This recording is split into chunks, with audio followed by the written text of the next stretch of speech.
Welcome to the Windows Computer and Technology channel. If you have a Lenovo computer, a laptop or desktop, there's been a disclosure from ESET of a vulnerability that has to do with secure boot and with the boot up process.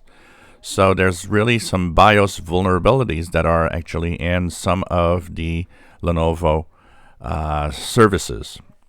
So basically what happens is this could mean that a security bypass from the start before even Windows starts, which means that it really could be a serious event that is difficult to get out of once that is actually started. Now, Lenovo has sent product updates for the firmware or the BIOS of the machines affected. So here's the page for the product security page where they talk about the vulnerabilities and what they are.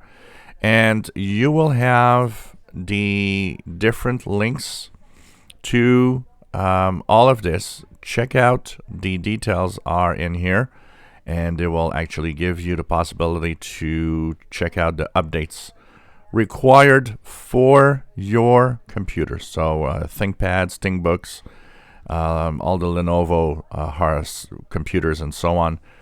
Check it out. Check out the instructions here. You might have an update for your firmware. This is a serious vulnerability. Apparently, it's easy to exploit, as they tell you the severity of it is high. And Lenovo is one of the top PC makers in the world right now. So a lot of Lenovo notebooks are probably affected by this.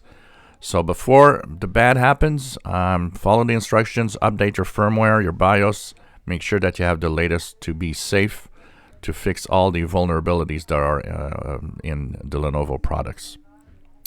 This is not the first time it happens to computers. We've had the same go on with HP and so on.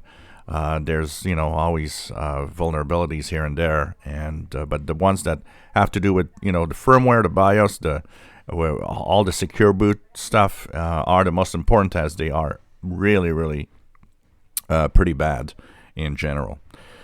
So the link to this page is in the description below. Try to find your product and update to the latest BIOS that you might have for your product. I think it is important to do so to stay safe with your Lenovo notebook computer. If you enjoyed my video, please subscribe, give us a thumbs up. Thank you for watching.